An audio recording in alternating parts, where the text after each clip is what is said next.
లలితా సహస్రనామం మరియు దాని వెనక దాగిన రహస్యం, దాని మహత్యం గురించి తెలుసుకుందాం. లలితా సహస్రనామం అనేది దివ్యమైన శక్తి తల్లి లలితా పరమేశ్వరి యొక్క వేల నామాలను కలిగిన పవిత్రమైన శ్లోక సంపుటి. బ్రహ్మాండ పురాణంలోని లలితోపాఖ్యానంలో భాగంగా ఉన్న ఈ నామాలు దైవశక్తి వికారాలను, మహాతత్వాలను మరియు త్రిచక్ర మార్గాన్ని సూచిస్తాయి. శ్రీ విద్యా తంత్రంలో ఈ నామాలు అత్యంత పవిత్రమైన మంత్రాలుగా పరిగణించబడతాయి. ఇవి సామాన్య శ్లోకాల కంటే అనేక రెట్లు శక్తివంతమైనవి. అసలు లలితా సహస్రనామం వెనుక రహస్యం చూద్దాం. లలితా సహస్రనామం కేవలం ఒక శ్లోక సంపుటి కాదు. ఇది ఆధ్యాత్మిక శక్తి, తంత్ర రహస్యాలు మరియు శ్రీచక్ర ఉపాసన యొక్క గాఢమైన జ్ఞానాన్ని కలిగి ఉన్నాయి. ఈ నామాలు ఒక్కొక్కటి దేవి యొక్క వివిధ రూపాలను, గుణాలను మరియు శక్తులను వ్యక్తీకరిస్తాయి. ఇవి భక్తుని మనస్సును శుద్ధి చేసి ఆధ్యాత్మిక ఉన్నతికి దారితీస్తాయి.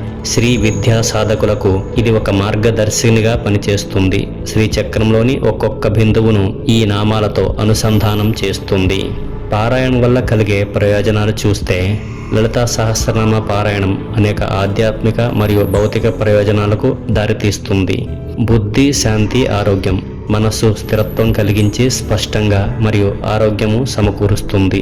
కుటుంబ శాంతి. వైవాహిక సమస్యలు తొలగి కుటుంబంలోని అందరూ సుఖంగా ఉంటారు.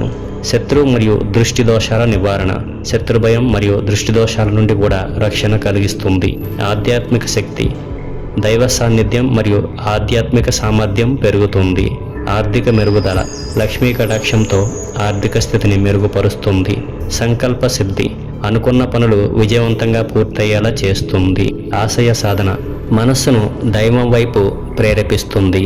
పారాయణ చేసే విధానాలు చూస్తే, లలితా సహస్రనామం పారాయణ చేయడానికి కొన్ని మార్గదర్శకాలు ఉన్నాయి. ఇది ఉదయం 6 గంటల నుండి 8 గంటల వరకు లేదా సాయంత్రం 6 గంటల నుండి 8 గంటల వరకు చేయటం మంచిది. శుక్రవారం, పౌర్ణమి, నవరాత్రులు, మాఘశుద్ధ పంచమి నాడు పారాయణం చేస్తే విశేష ఫలితాలను ఇస్తుంది. ఇంటిలో కల పూజా గదిలో లేదా నిశ్శబ్దమైన ప్రశాంతమైన గదిలో చేసుకోవడం ఉత్తమం.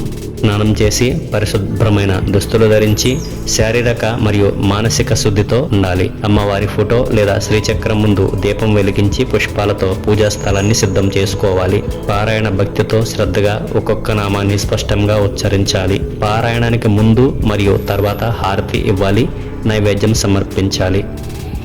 పారాయణ సమయంలో మొబైల్, టీవీ లేదా ఇతర దృష్టి చెడే విషయాల నుండి దూరంగా ఉండాలి. అలాగే స్త్రీలు శారీరక శుద్ధి సమయంలో పారాయణం చేయటం మంచిది కాదు. లలితా సహస్రనామం ప్రతి వయసు వారు, స్త్రీలు, పురుషులు, యువకులు, పెద్దలు అందరూ చేయవచ్చు. ఆస్తికులు మరియు మాతృశక్తిని నమ్మే వారందరూ కూడా ఈ పారాయణం చేయవచ్చు. లలితా సహస్రనామం కేవలం ఒక శ్లోక సంపుటి కాదు. అది ఆధ్యాత్మిక జ్ఞానం, భక్తి, శక్తి మరియు దైవానికి దగ్గరయ్యే ఒక ద్వారం.